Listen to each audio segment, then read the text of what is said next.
LB స్టేడియంలో cricket ఆడి అలరించారు మంత్రి పొన్నం ప్రభాకర్. ఎల్బీ స్టేడియంలో యూత్ కాంగ్రెస్ ఆధ్వర్యంలో నిర్వహిస్తున్న తెలంగాణ టీ20 ఛాంపియన్షిప్ క్రికెట్ టోర్నమెంట్ను మంత్రి పొన్నం ప్రారంభించారు. యూత్ కాంగ్రెస్ ఆధ్వర్యంలో క్రికెట్ ఖేలో నషా చోడో నినాదంతో ఈ క్రికెట్ టోర్నమెంట్ నిర్వహించారు. ఈ సందర్భంగా క్రికెట్ ఆడి ఆటగాళ్లలో ఉత్సాహాన్ని నింపారు మంత్రి పొన్నం ప్రభాకర్. మంత్రి పొన్నం ప్రభాకర్ బ్యాటింగ్ కి ఖైరతాబాద్ డీసీసీ అధ్యక్షుడు రోహిన్ రెడ్డి బౌలింగ్ చేశారు. టాస్ వేసి క్రికెట్ టోర్నమెంట్ ను ప్రారంభించిన మంత్రి ప్లేయర్లకు జెర్సీలు, క్యాప్లు అందించారు.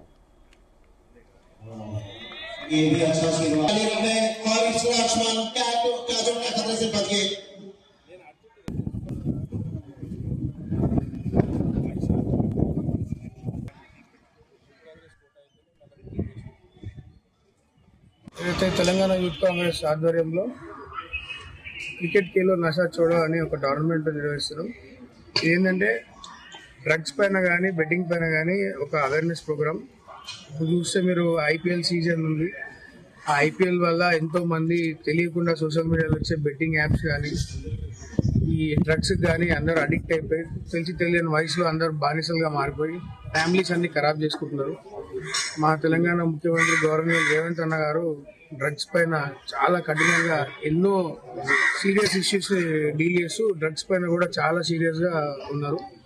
ఆయన బాధలోనే మేము కూడా తెలంగాణ యూత్ కాంగ్రెస్ కూడా ఈ సమాజానికి ఒక అవేర్నెస్ ప్రోగ్రామ్ లాగా తీసుకొని ఈ రోజుకు 16 టీమ్స్ రకరకాల ప్రొఫెషన్స్ నుంచి డాక్టర్స్ కానీ, లాయర్స్ కానీ, ఫిలిం యాక్టర్స్ దగ్గర నుంచి పోలీస్ వాళ్ళు కూడా ఆడుతున్నారు ఈ టోర్నమెంట్ ద్వారా ఎంతో మందికి అవగాహన కల్పించాలని మేము ఆ ఉద్దేశంతో టోర్నమెంట్ పెట్టడం జరిగింది.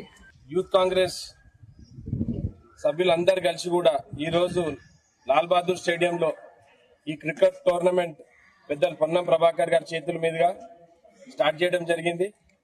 ఏ విధంగానైతే రాష్ట్ర ముఖ్యమంత్రి గారు ఒక స్లోగన్ తీసుకున్నారు, రాష్ట్రంలో ఎవ్వరు కూడా విద్యార్థులు కానీ యువకులు కానీ ఎవ్వరు కూడా డ్రగ్స్ వైపు చూడొద్దు అని చెప్పి ఏదైతే రేవంత్ రెడ్డి గారు చెప్పిండ్రో దాన్ని